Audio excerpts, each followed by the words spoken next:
I want to talk about some of the things that you can expect to change with diet and exercise, and some of the stuff that you will have to just accept about yourself. If you or your clients are doing cardio only, then they need to understand that doing that only for exercise means that they are going to simply become a smaller version of whatever they are currently. So if they are only doing cardio as their form of exercise, they may get smaller, especially if they're like low calorie dieting or whatever. But A, they typically will regain the weight, and B, they will find themselves just looking exactly the same. So they'll just shrink and still have all the same trouble zones and all the same areas. We like to say at Eat More to Weigh Less, cardio for fun and weights to transform, because weightlifting is going to be the key to your transformation, which I will explain. A lot of people feel like that there are certain things about themselves that just don't change at all, and when they lift, they find out that they can. So some of the things that you can change when you are lifting is because lifting is about muscle. So when you're building muscle, people are surprised what areas change for the better. So one of those areas is obviously your glutes. That's one of the biggest areas that people notice they're changing. Whereas if you're only doing cardio, like maybe your pants size goes down, but if you were dealing with like a pancake butt factor, you're still dealing with one afterwards.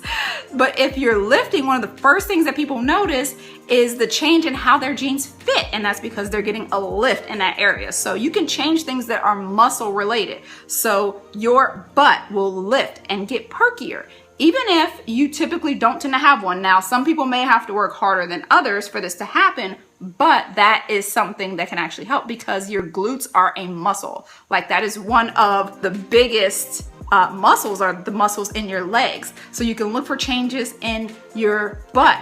You can look for changes, like I said, also in your legs. So maybe if you don't really have shapely legs, like I said, if you're just doing cardio for your exercise, then you're still not going to have shapely legs, even if they get smaller. So you'll get smaller, but then you'll still like not want to wear shorts or whatever because you're not happy with the firmness of your legs. So those things can change. A lot of my clients are surprised that they go up in, and guys, maybe you don't want to hear this, or maybe you do, they go up in cup sizes with their bras because there is a pec muscle. So there's a muscle under the breast tissue that when you lift, it builds that up. So it actually makes them a little bit perkier, which is another benefit to lifting. Most people don't realize that for women, your breasts are fat. So when you lose fat, you lose there too. That's the reason why you do want to build muscle there, because you will also, you'll lose the fat there. If there's just fat, when you get rid of fat, if there's no muscle there afterwards, then there's no tone or whatever it is that you're looking for. So remember, anything that's muscle-based can be changed, but you have to figure in your genetics. A lot of people do like yoga to become long and lean, which, yeah, it's a technicality, but you cannot make your muscles any longer or leaner than they genetically are. So you have to take that into consideration. The length of your muscles, your bone structure, anything that's genetic or bone-based will not change. So that means even something as simple as how your abs look when you lose your fat, they may not look like somebody else's. Some people just won't ever get a six-pack because genetically their abs don't do that. That doesn't mean that they won't get a flat stomach or it won't still look good for them, but genetically your abs will look a certain way. Your hip width doesn't change if that's bone structure based. So something that a lot of my clients don't realize when they're trying to like, oh, I need to get rid of these hips. Maybe if you have extra fat, you may be able to get it down a little bit, but if you're truly pear shaped, those are your genetics. So you need to focus more on building muscle in your upper body to balance out the bone structure that you have in your lower body. So I'm naturally pear shaped. So that's something that like a lot of people don't know, because I built my body in a way that looks more like an hourglass now than a pear, because I'm naturally a pear. But instead of focusing on trying to like whittle away my legs and just like, oh my gosh, I need to get rid of these legs, I focused on building my upper body, and then it naturally balanced things out. So most people don't realize that that's my natural shape. So I had to build the V-taper in my back so that my back width matches my hips, and so my shoulders are out a little bit more. So now when you look, it's very balanced. You can change your upper body if you're a pair. Your lower body may be very, very, very stubborn, so you have to give it so much time. But in the meantime, work on building your upper body. You cannot change, obviously, your height. So someone that's like me, it would make very little sense for me to compare myself to the body of someone who, I'm like 5'2" on a good day. It would make very little sense for me to compare my body to someone who's maybe 5'7", 5'8". Their muscle length and everything is going to be completely different than mine. Those are some of the things that you can't change. You can't change your genetics.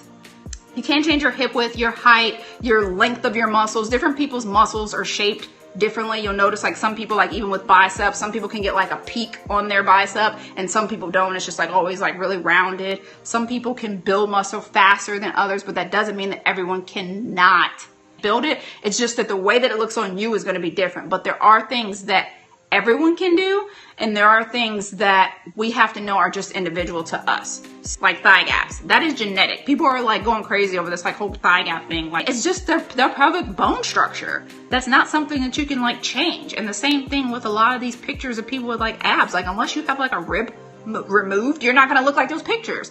So it's important to understand what your bone structure is. It's important to understand how you always look like. Maybe look at your parents and your aunts and all of them, and not necessarily use it as an excuse like, oh, well, look at my genetics, I'm just going to be this way. But understanding, okay, which part of that can I work with? Which part of that is something that I can change, and what do I have to kind of work around?